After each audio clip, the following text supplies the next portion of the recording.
So this practice of just beginning again,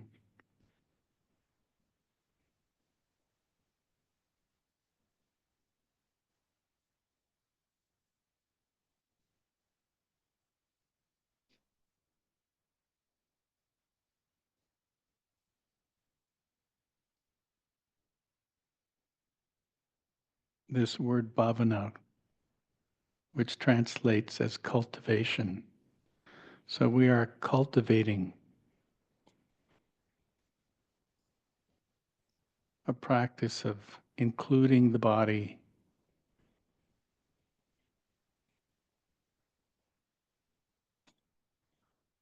of recognizing or knowing the mind,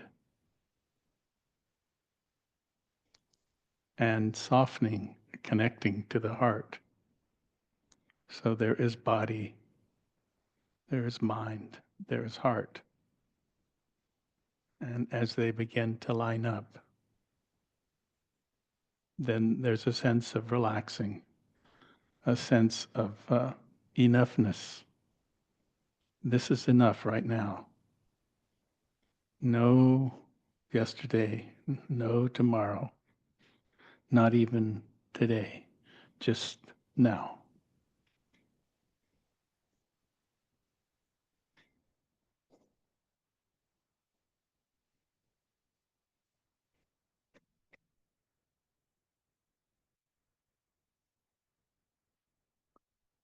And you just allow yourself to settle in. There's no winning or losing in this practice. There is just staying present,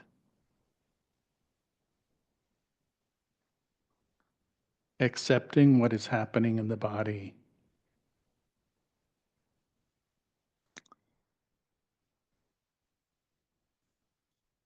letting the mind, when it wanders off, to just say thank you and bring your attention back to here. And keeping the attention on the heart, the capacity to soften whatever arises in the body or in the mind, in the memory, in the fantasy itself.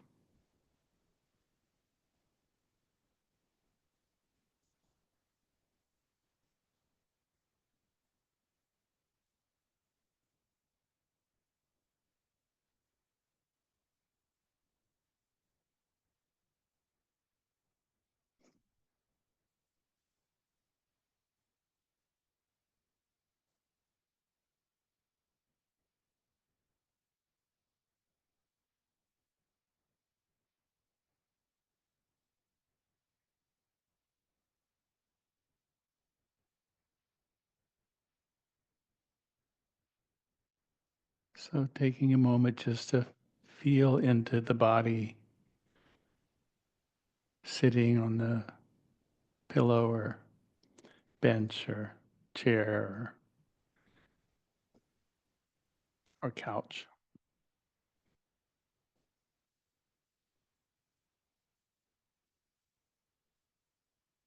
And see if you can't, from the crown of the head to the tip of the toes, feel into it.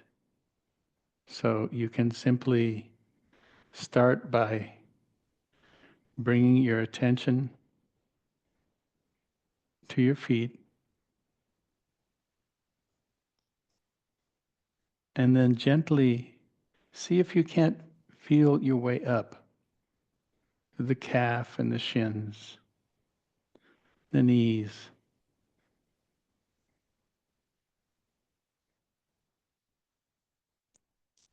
and into the kind of upper legs,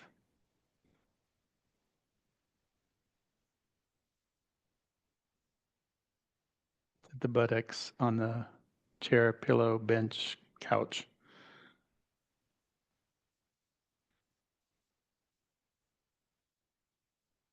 And just feeling the weight of the torso as it connects with the body.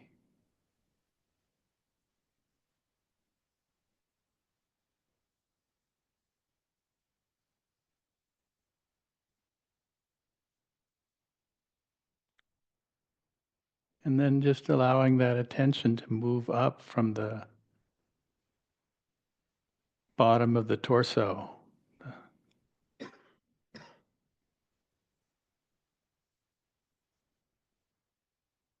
And just feel your way up.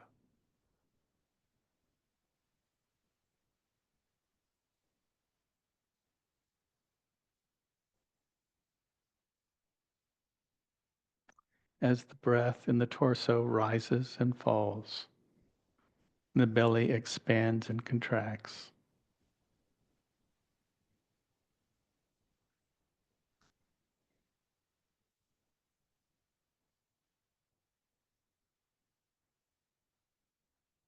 Up through the lumbar and the vertebrae and the muscles on each side.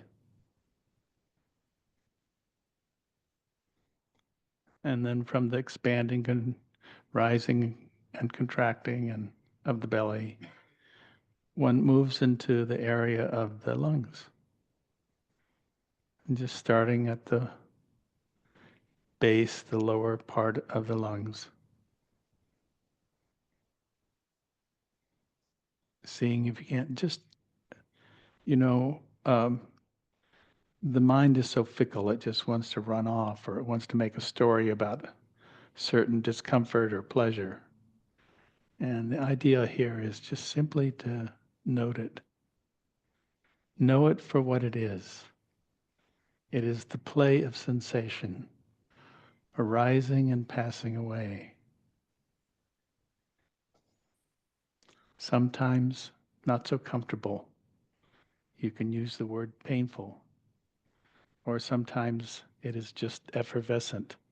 It is joyful.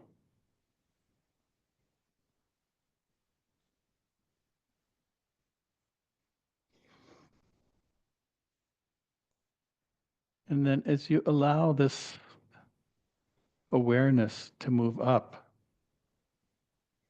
into the central part of the lungs, there is the physical heart, and there is the heart center.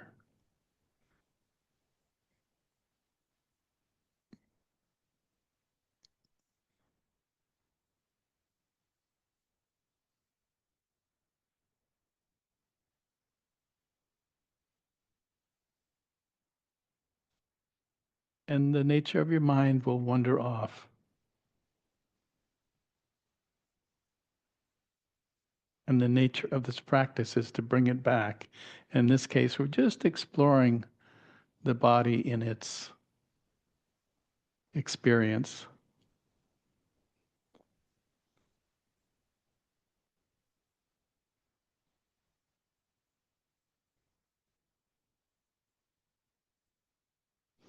So just allowing that awareness to move up into the shoulders and the shoulder blades, and then moving down into the fingers,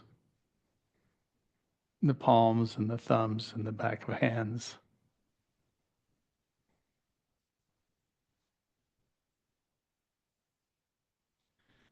And then moving on to the wrists and the forearms, the elbows, and the upper arms, the bicep, tricep, right on up where it connects to the torso, the shoulder blades and the vertebrae and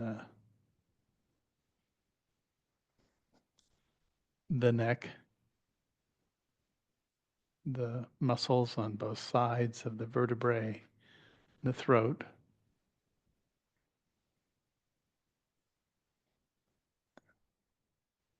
And then moving up from there into what we know as the head. So there is the throat and the tongue and teeth.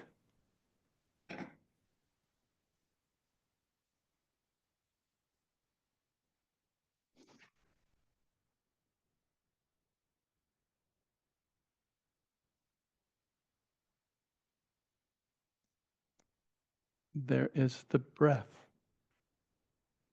that moves in and out through the nostrils.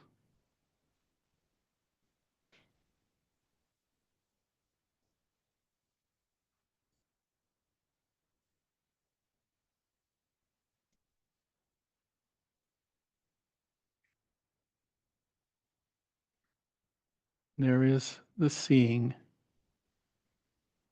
the smelling, the tasting, and the hearing. And these five sense doors,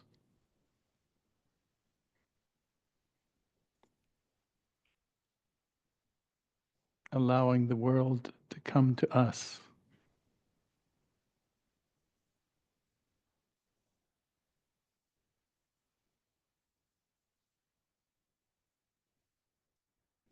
And then moving on up through the gray matter, the brain, to the crown of the head.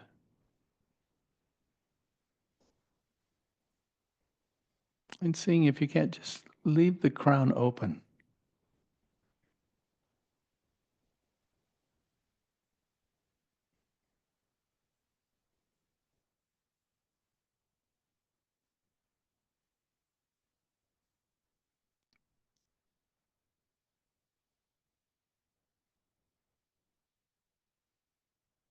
Messages come through the five senses. But also there is the intuitive quality of being, sensing. It may be a combination of sense doors, but ultimately it is just this recognition or knowing.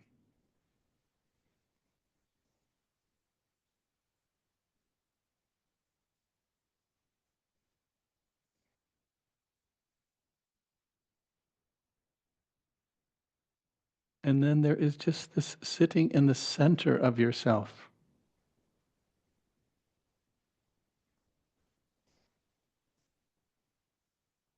being awake and aware, and being a friend to whatever arises.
So, for those of you on Zoom, the bell has rung.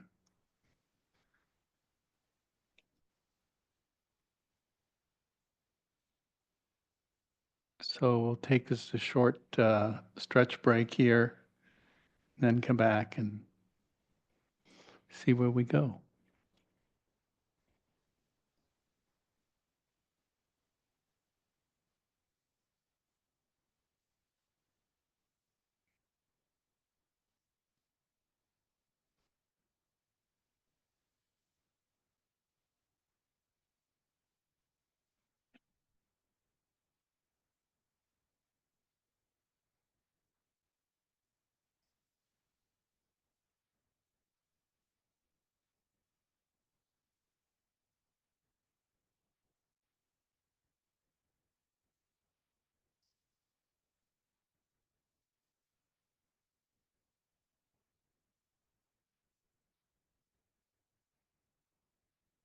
So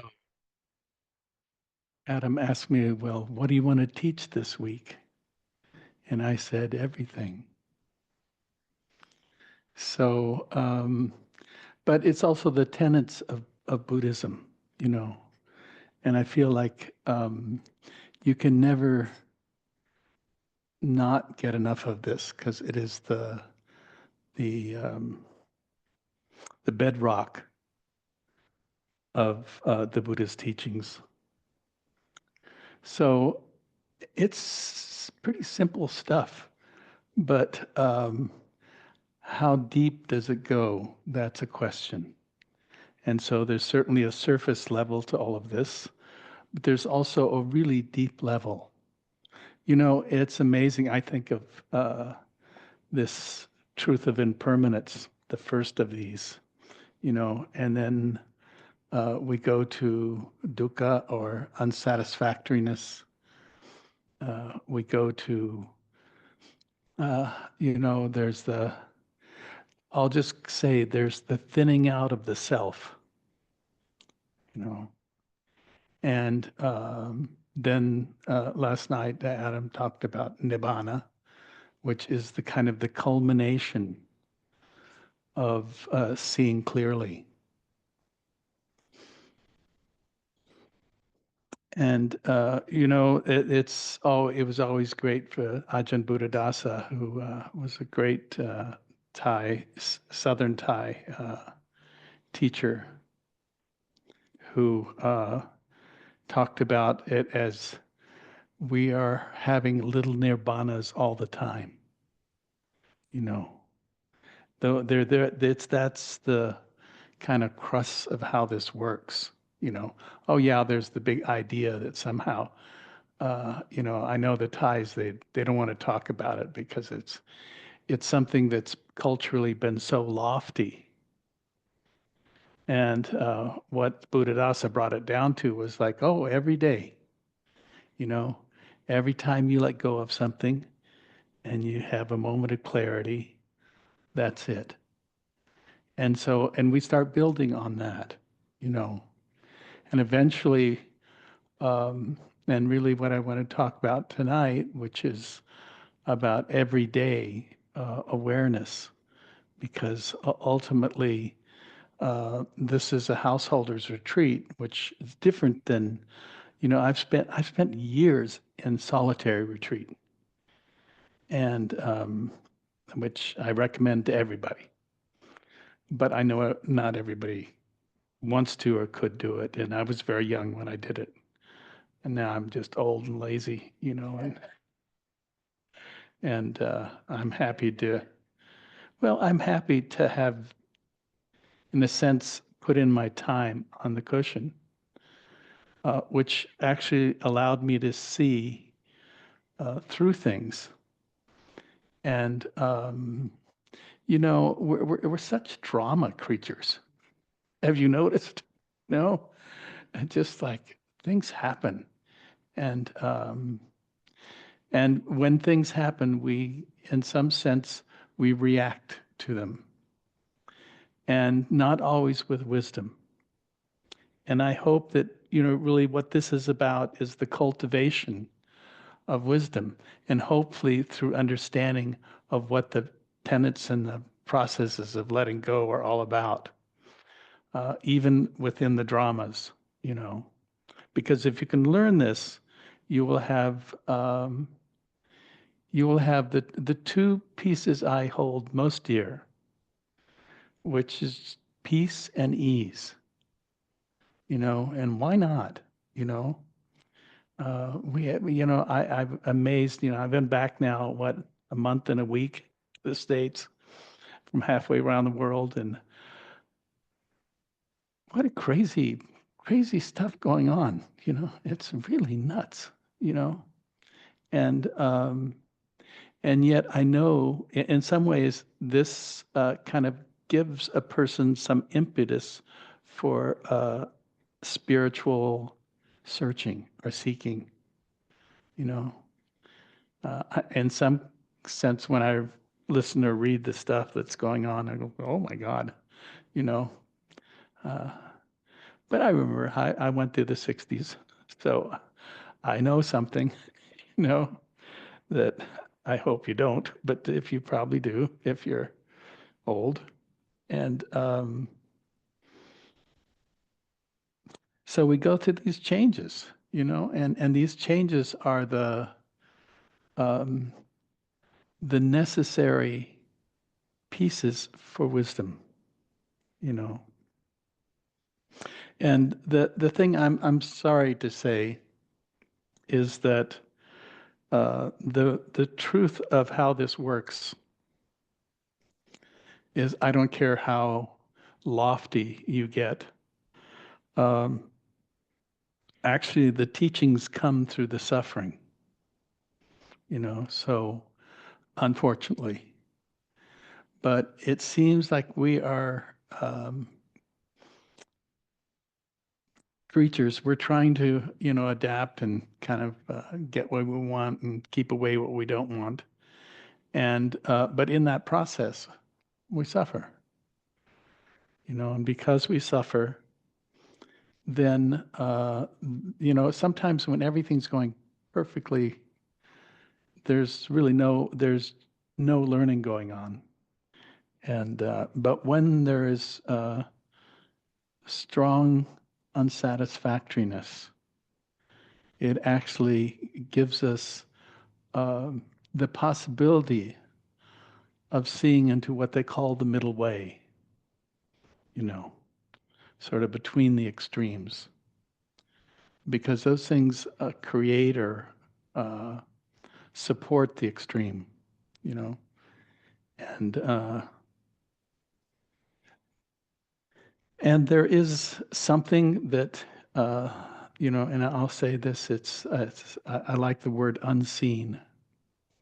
There is the unseen that's going on here, and has been going on since beginningless time. And we're incredibly intelligent, um,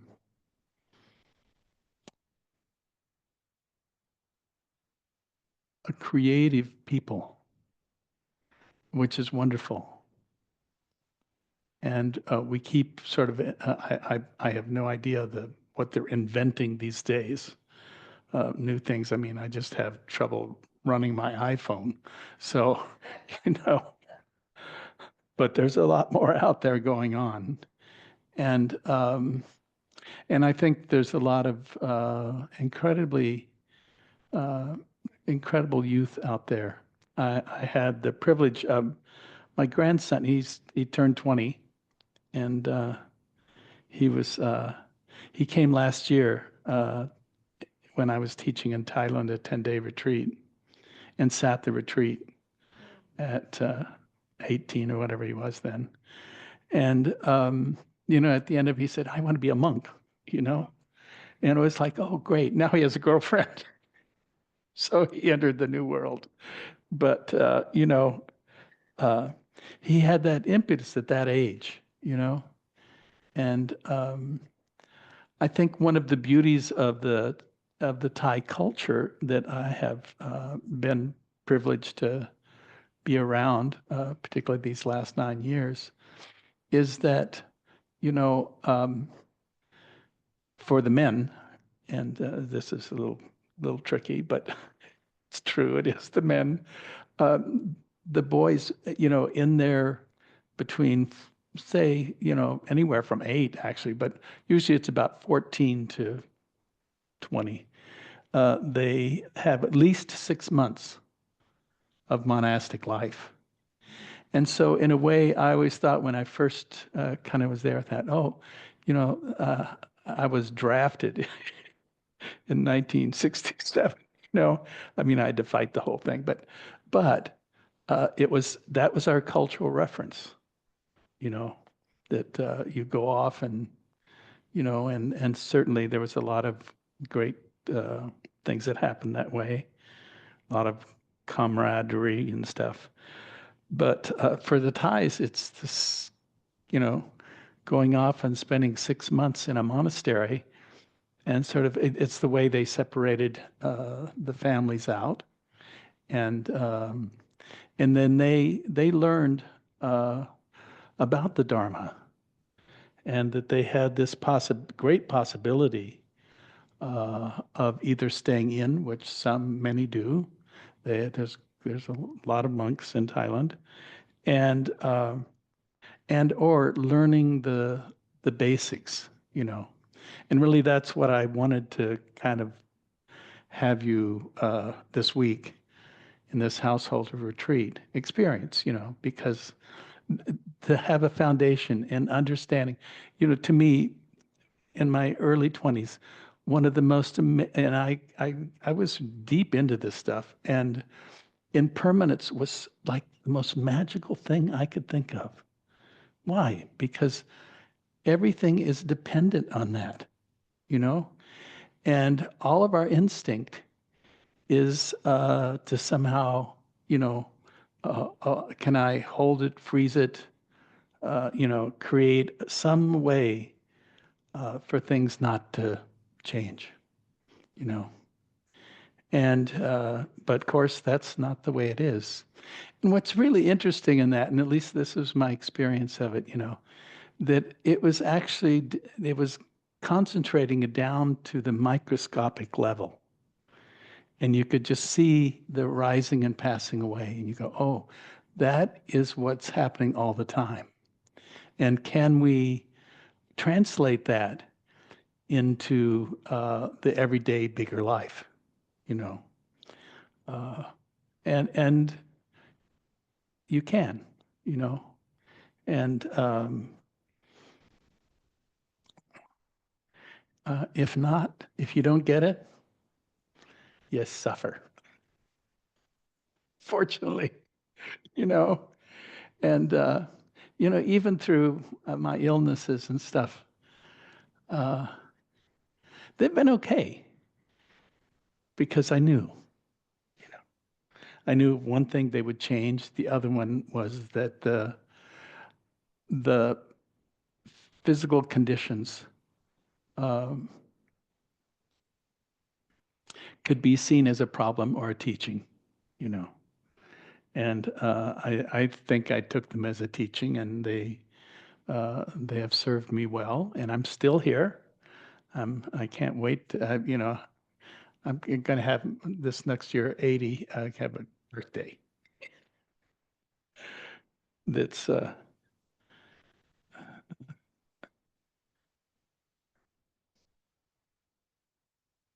it will be a big deal. But I was thinking, um, wasn't Pope Francis's birthday? Uh, he died right after his birthday, right? Yeah, it's like you know. So, hmm, 88, I think, or something. Yeah, somewhere right in there. And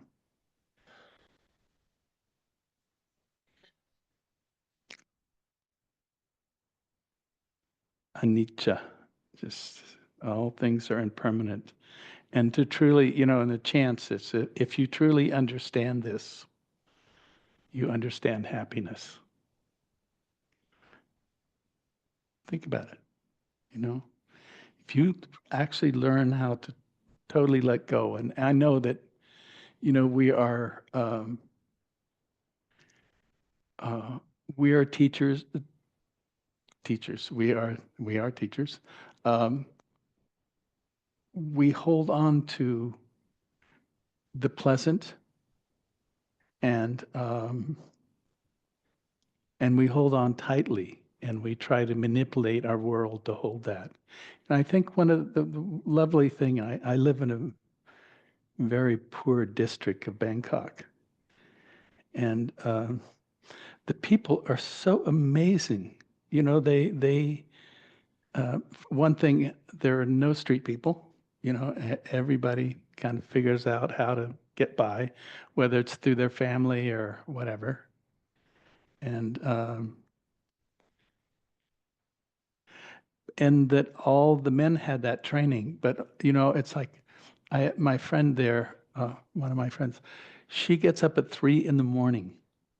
She goes to the market, she gets food, and she doesn't have kids, and she comes home and she cooks up food for 6 monks that she takes care of every day, you know, rain or shine, you know, and she's just she weighs about, I don't know, 80 pounds, but it's just that's what she learned, you know, and traditionally there's now mechis there, which have now become kind of their nunneries there, and there weren't for a long time.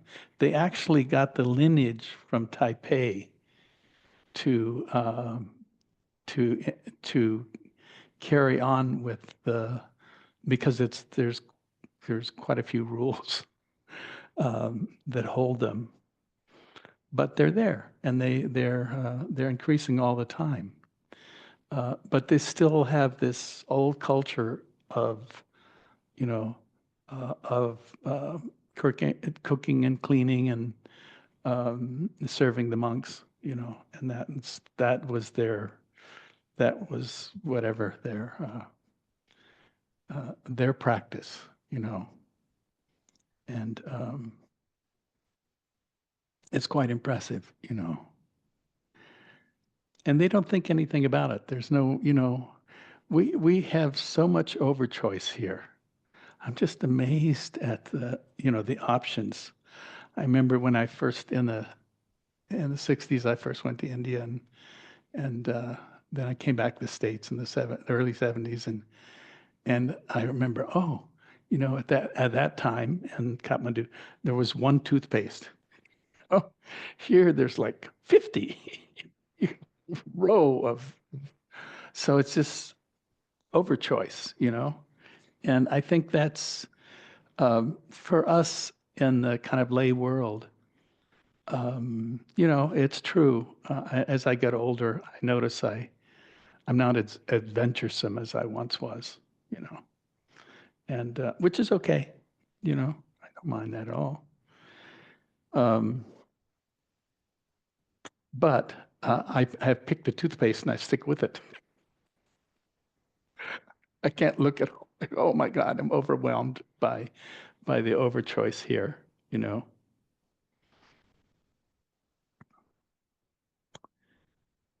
So there is ultimately behind what you are, who you are.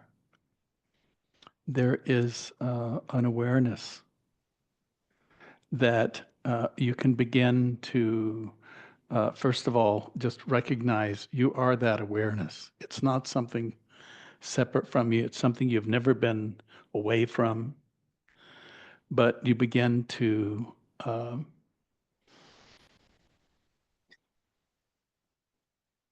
put more emphasis on the awareness more than the objects of awareness, if that makes sense to you, you know, because overchoice, so much to choose from. And I'm not saying because we have to on a certain level, it's survival stuff.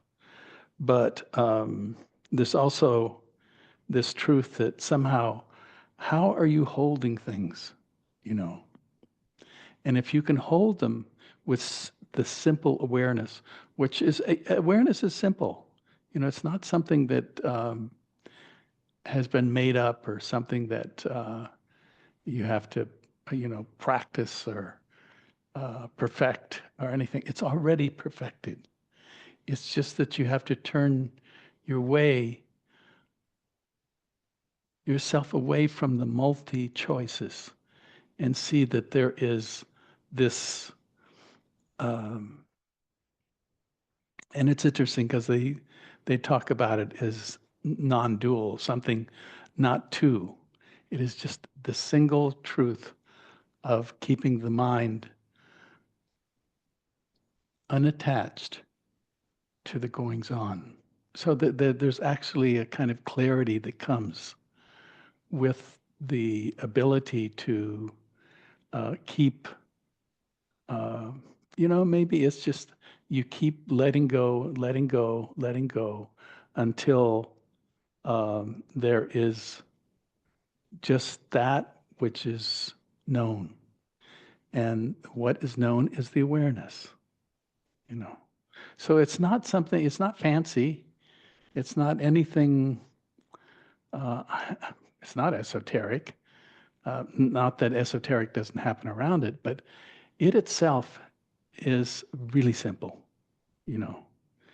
And and it has the qualities of peace and ease because it is not, it's not trying to manipulate or concretize or do anything with the material. It is simply, oh, the material is there. I'm noticing it. I am with it, you know. And to me, it's one of the greatest possibilities of the life um, of the householder that we can begin to understand that there is a choosing going on, but it's not by preference. It's by sometimes just nature. And there's a great freedom in that because then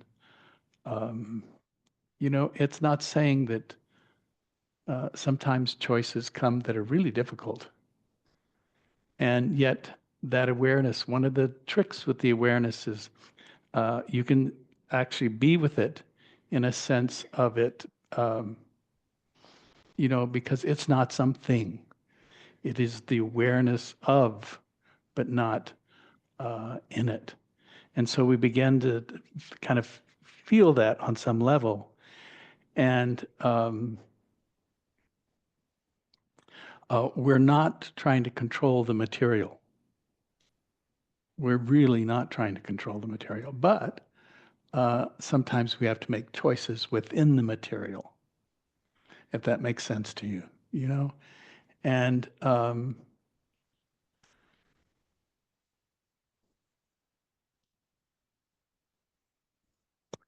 one of the interesting kind of phenomena is if you kind of understand, get a little bit of what I'm saying and how it works, and you are no longer, you're more interested in the awareness than you are in the cultivation of the result of the objects, pleasant, unpleasant, you know. So you're not looking for happiness. You're not looking for anything. You're simply allowing stuff to arise, be known by us, and um, let go of, you know. And you learn to do it over and over again. And pretty soon the mind is no longer playing games with you. We're such great storytellers, you know. We're telling stories all the time about everything and everybody, you know. And this is saying, no, no, I don't really need to do that. Can I actually use my attention to be simply aware of the most simple truth, you know, oh, I'm here, you know. And when we begin to understand that, it's interesting. It could be that you could say, oh, awareness, it's dry, you know, and therefore, it's I'm pulling away from experience, and then that is the awareness. But this is not what I'm talking about. That is probably at the beginning. It is very helpful to be able to pull oneself back from the sometimes the drama or your own desires or fantasies or your uh, wantings. But you also there is this possibility of bringing some heart into that awareness. So to me, the awareness is necessary, and you must train in it because it's what you have, and it came with the territory, and then which and the beginnings is necessary to pull yourself away from the drama. But as you pull yourself away from the drama, then we used to have this language: dry vipassana and wet vipassana. But it was true. When I first came to this practice in the 60s, it was like, oh my God, it seems so dry, and like, I mean, I had tried Sufism, Hinduism, uh, you know, all sorts of things, and Buddhism was like, yeah, I don't know about that. It's a little too intellectual and dry for me. But then I got into it and realized, oh, you know, there is heart here. And I was interested in that. The heart was actually uh, was mirrored with the awareness. So you no longer were just separating out from, but you were in the midst of life's complexity, and there was also heart there. And the heart was part of that chooses, and the awareness was that took us out of the contractions or the dramas. You know, it's a tricky thing, but you got to do it. And it has to be learned. You know,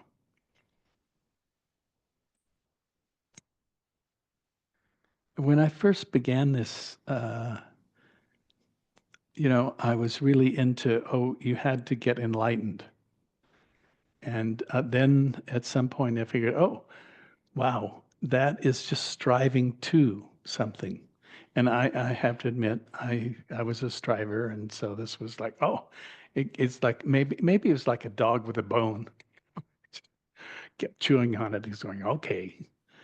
And but at some point, you know, I realized, oh, you know, nirvana is not something that's separate. It's something that's always here uh, within the realm of impermanence and suffering and selflessness. It exists there. And our job, you know, is actually to be able to train the mind to let go and to know the triggers of drama, and then the capacity for that cares for what's happening, as human beings. And it's really so they use the language of the bodhisattva path, the path of awakening. And I suspect we're all on that path. It's not something that's you know uh, different. It's something that actually is a it's you can take any of the paths of Buddhism and you'll find this in it.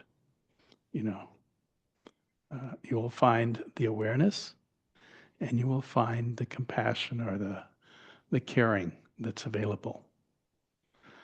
It's that simple. Those two things. So we train, first of all, to get out of the drama and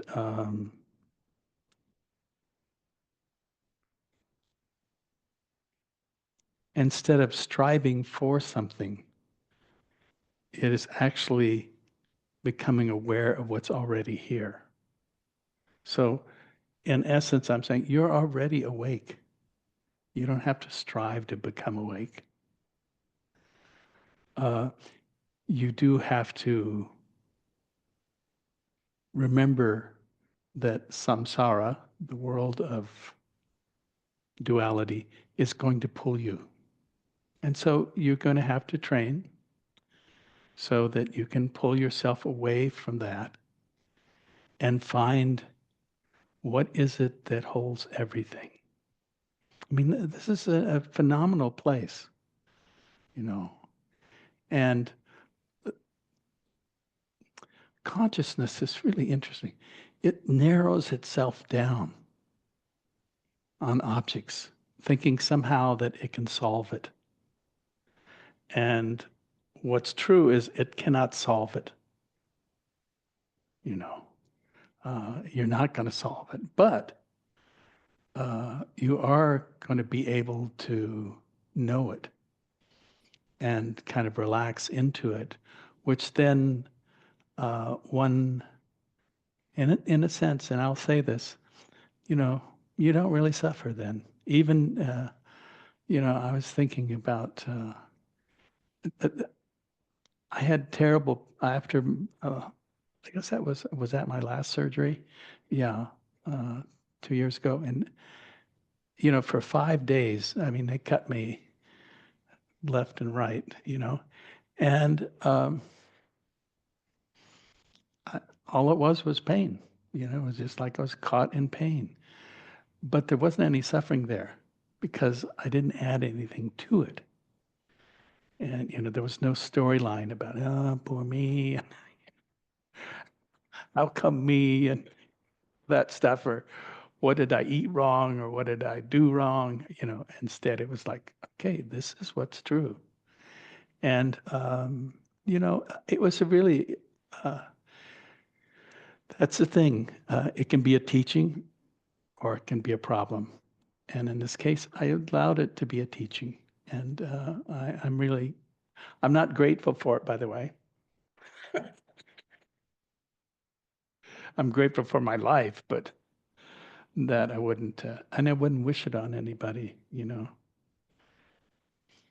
But I also think we learn from these things. If this is the thing, people sometimes they do the same thing over and over, expecting different results, you know, and that's kind of what a formula for disaster, no? And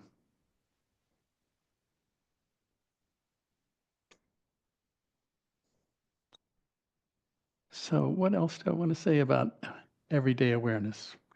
Okay, you are it. You are already complete in one sense. And if you can begin to own the the awareness, which is actually panoramic, so it's holding everything. And the problem is that when we hear something, we smell something, we taste something, we see something, we think something, we attach to it. And the ideals here is that we can see it, and this is why they call it the middle way. It just simply to see it in its natural state, and not react to it. And when we react to it, we can also bring compassion because you know everybody in this room is going to die. Big revelation. And it won't necessarily, I was thinking my grandfather died in his sleep, my stepmom did, but it doesn't always happen like that sometimes. And I've sat with people who, have suffered, really kind people who, because we don't know, this is kind of a magical realm. And, I was sleeping on the floor of my friend's, uh, in my friend's room, and and they had, she had diabetes or something. They had to cut her foot off, so she had a little bit of trauma there. But, um, as she was kind of dying, suddenly it's like these demons came and grabbed her, and she was talking nonsense. But I realized, oh, she was just undoing something from somewhere, you know. It was really a kind of an amazing trip. And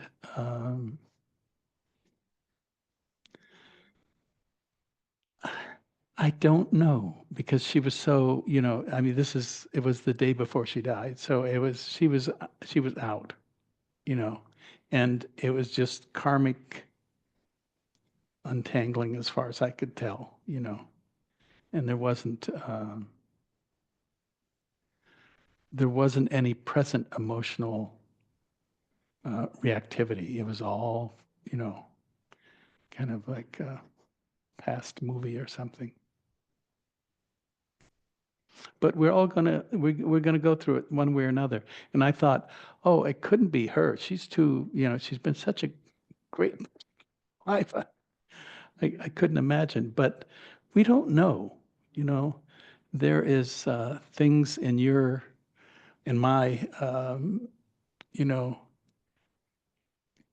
if I can use the word karmic um, destiny that may come up, you know. But the thing is that if you've practiced letting go, then you may go through it, but you still have that. That's why, it's imperative that you keep sitting and you keep letting go because um, what you're doing is you're training your whole being to be that letting go. And if you train your being to be that letting go, it may not happen like it didn't happen for her. She and after going through this surgery I had, um, I don't know who was I? Who are you? Do you know who you are?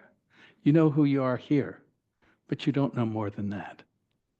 And so this is where I think the unseen is part of our collective and part of our history, and that we have to do as much as we can to actually let go of who we think we are now, because it will influence who we were and who we will be, you know. How's that? Why not? You know, you got anything else better going on? I don't think so, you know. I mean, and I was thinking about Pope Francis, and his Fiat, and he could have been in a big fancy mobile, bulletproof thing. And he could have lived within the Vatican. He didn't, and he paid his rent, and uh, and he lived in a very poor neighborhood. You know, I like that because I live in a poor neighborhood. But they're all domestics, and everybody has a job. Not great ones, but also um, if you get 100 baht, if you get $1 a day, you still can survive there. Here, it's like, forget it, you know. This is such a specialized, uh, I was going to say, and I think St. Pope Francis would say, it's such a greed culture, you know. And I'm sorry for that because I think that makes it so difficult, whether you want to rent a place or you want to buy something, you know, it's like, oh my God. And and now I guess it's not going backwards either, you know. And so that's okay. This is where we are, and this is the culture we've inherited, you know, unfortunately. So I think with that, I'll take a few questions, but I don't know. I don't even know what I'm talking about, fortunately, you know. But you have a question. You're going to help with the questions. Okay. Yes, I forget that we're multi-levels here. Hi, everyone. I'm Amira.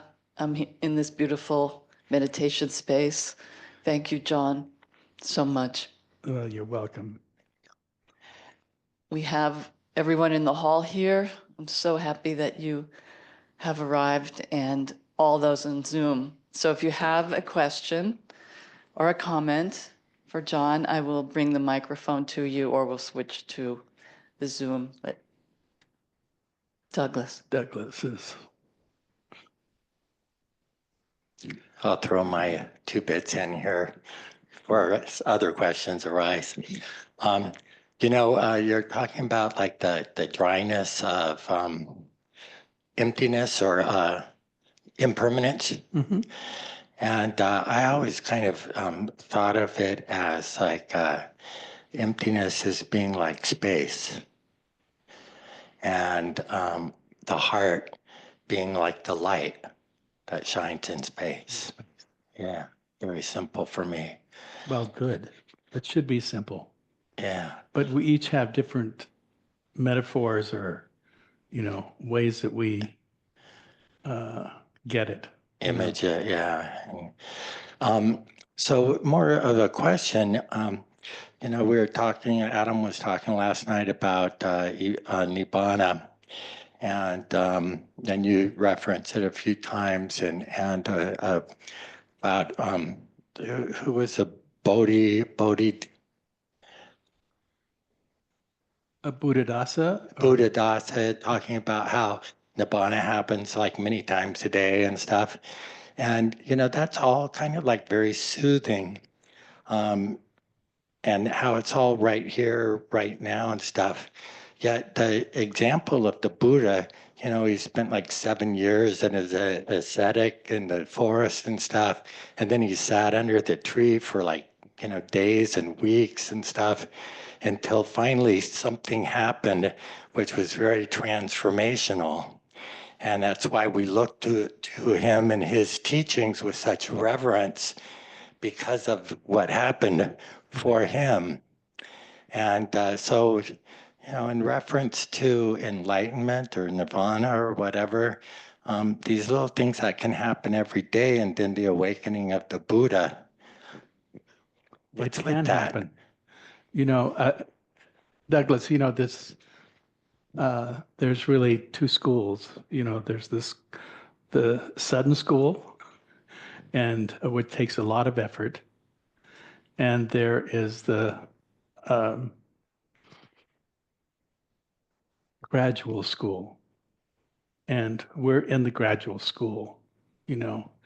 And so I used to be in the Southern School. I spent a lot of years in the Southern School, and it served me well.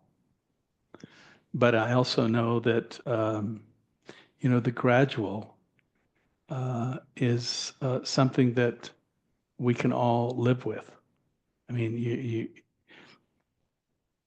the Buddha became an aesthetic. He left home.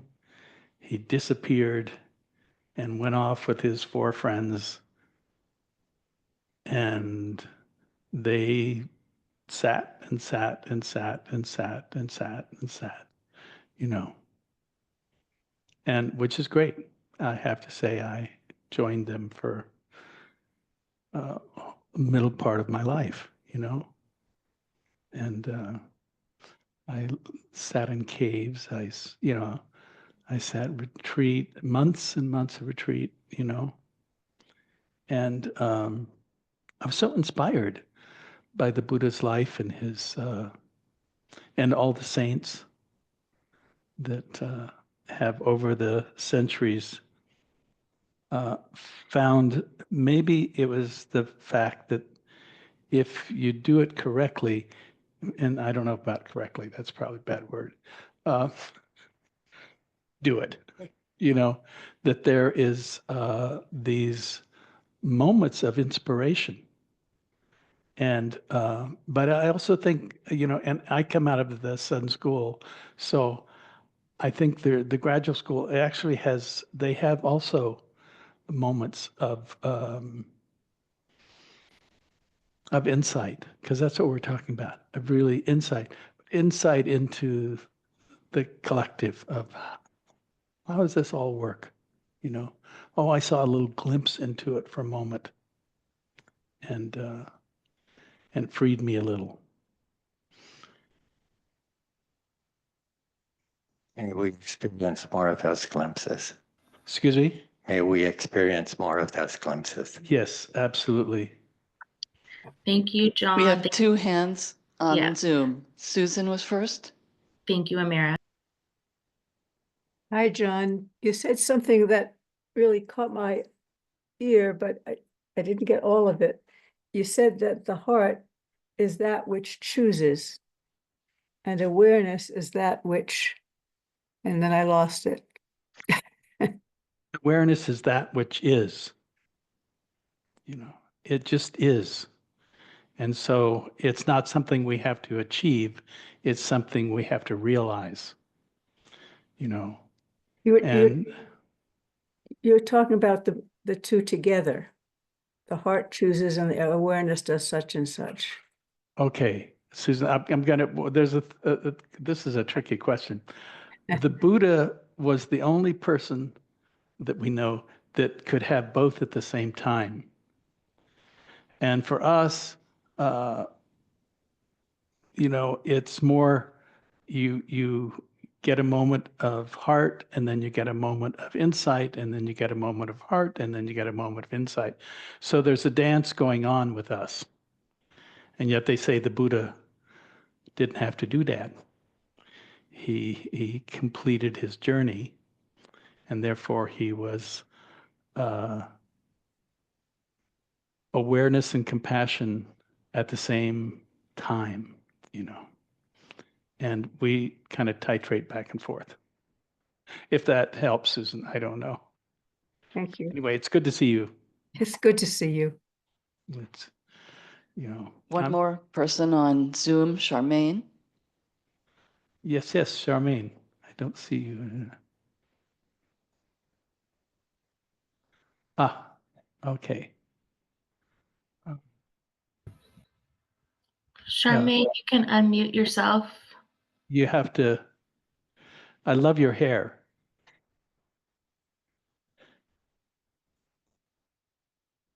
Did you find your unmute? There we go. Okay, All right. dear. I want to thank you for this whole week. It was very timely for me. Well, it's timely whenever I hear you, but I've been having, we could call it a toothache retreat. Oh, God. And I was supposed to have an extraction, but I couldn't handle the local, so I have to wait a whole week before I get anesthesia for the extraction. So I am dealing with this pain. Of course, I have medication that I usually never take. And but I guess what I'm saying is, at the beginning of the week, it started on Tuesday. I've got 3 more days. I started on Tuesday, but what I wanted to share was that I kept not seeing the pain as pain, but as a sensation, and not, it was just part of who I was. So I didn't tell my brain it was negative, right? And it really helped for a while that I could just allow it to be. But even though you don't see it as you see it as part of who you are, it still doesn't take the pain away, does it? Nope. Nope. Yeah. The And what I've really been paying attention to the pain when it goes up, when it goes down, really paying attention to that, and that helps me get away from the sensation, you know. So it's been like you've been saying all week, it is a teaching to suffer, and I've never experienced it so concretely this time, because there's nowhere I can go, you know, this is it. And so I'm trying to hold it. It's I don't, you know, I'm not anxious like I usually would be, which is very good, which means I don't add all the crap to it, you know, the baggage. But any other kinds of things you could tell me that I could pay attention to, other than the awareness of the sensation that comes and goes? That's correct. It comes and goes, and I certainly know that one.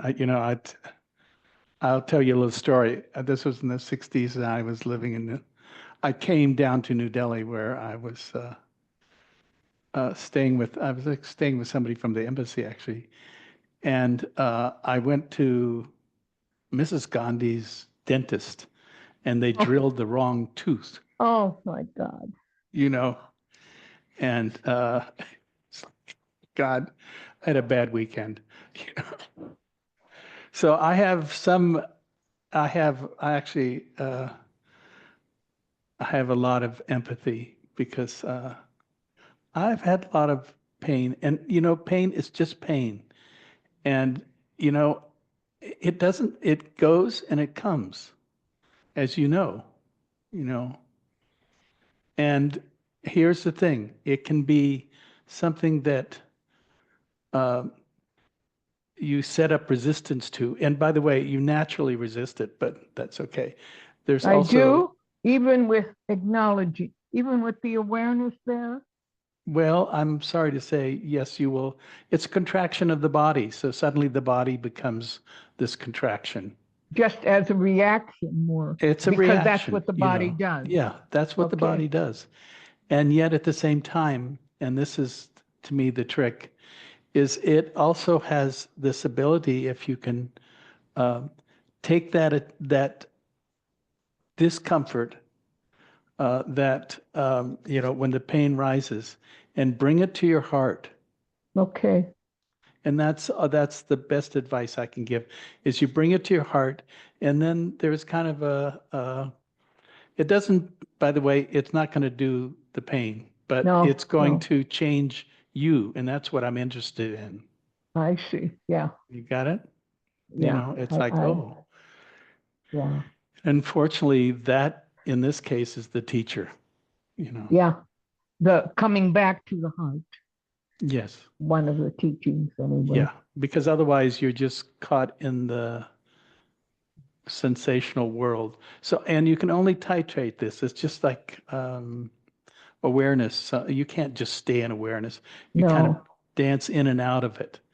And the same way you dance in and out of the pain, Yeah. and also then dance in and out of bringing attention to the heart as part of the process there. Hopefully that Okay. it could be helpful. Thank you very much. You're very welcome. Love It's good you. to see you. I love your hair. Thank you. It's so charming. It helps me from being bored with white, you know? What are you going to do? Thank you. That's great. Thank you. Have time for another question? Uh, Anyone? yeah, why not? Just say your Marie? name. I don't know everyone, but say your name and your question. Hi, it's Marie. So I may tend to get hooked on words, like I'm going through my mind of defining awareness. And I guess like to kind of share an experience I had this week. The beginning of the week, anger came up for me, trigger by something. Right. Did I lose this? Oh. Fine. I allowed it. So instead of, fighting it, Right. I just like felt it and just let myself and kind of played with it in a way. Like, oh, I'm really.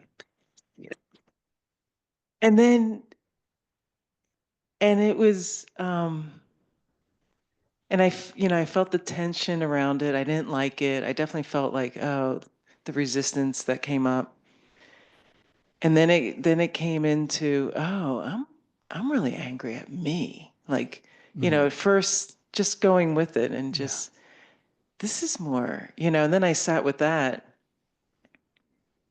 and the fears, that that that's under the anger even, and just kind of sat and like, oh, I get it. I can see where, out of fear, the anger.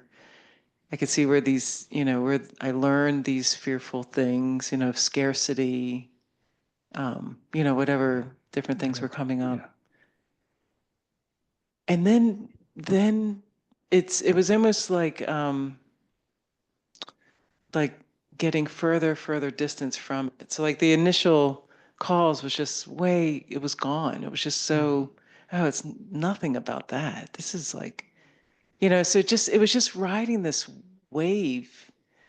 And so when I was sitting here listening about awareness, I was thinking, I guess to understand it, or maybe just in the words, it's slowing down enough, what I've been trying to practice, slowing down enough, relaxing enough to observe, observe what comes and goes and what comes up and down within self.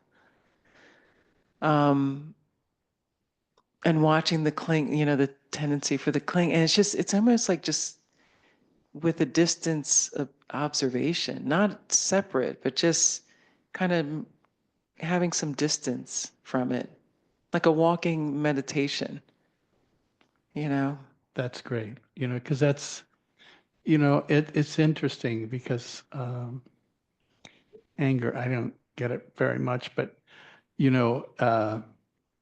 it always goes, if you can stay with it, you go to fear, because underneath it is fear. And why? Is because when you're angry, you're separate. You've created this separateness due to whatever conditions it was, but you separate it out. And then you have to reintegrate. And reintegrate means that's where fear comes in because it's like, oh, I've been out of it.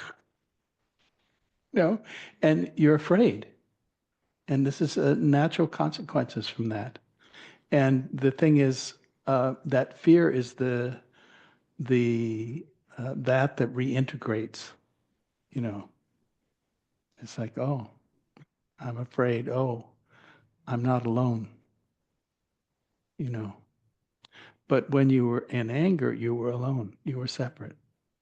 So it's just this integration process. Unfortunately, it's the way emotions work.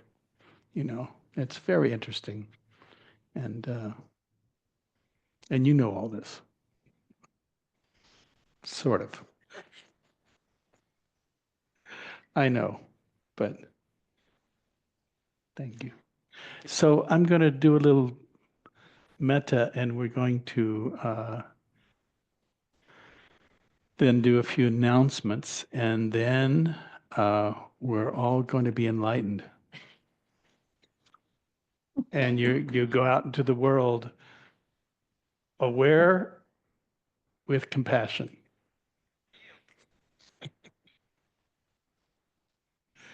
So let's just take a moment to, first of all, just to acknowledge. I was thinking about Charmaine talking about tooth pain. Oh my God, I've had a lot of that in my life, and I'm so, it brings up my empathy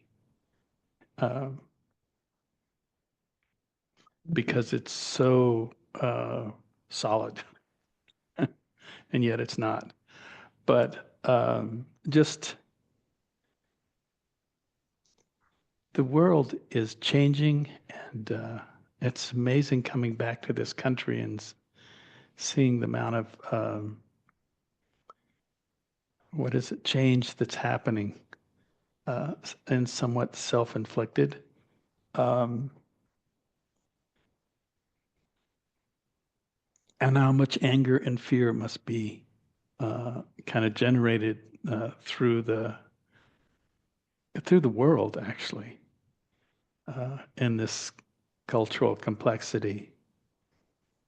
So just first of all, just, yes, that's the outside world. Now there's just you. And you are this lovely creature that has come here for a time, whatever time that may be. And that you can be afraid or angry or greedy or whatever. But you can also have compassion for the truth of how this works. May I be free from suffering. May I be free from the causes of suffering. May all beings everywhere awaken.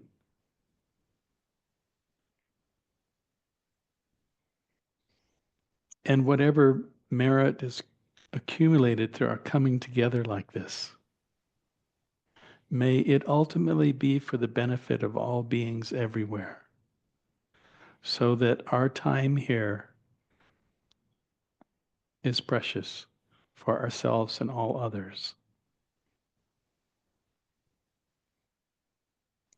May all beings everywhere be happy.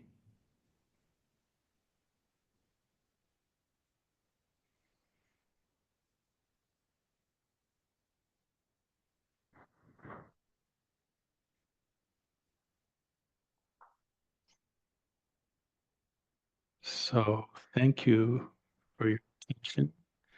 And those of you, the bell on the Zoom, and just sending my love, you know. And we have announcements.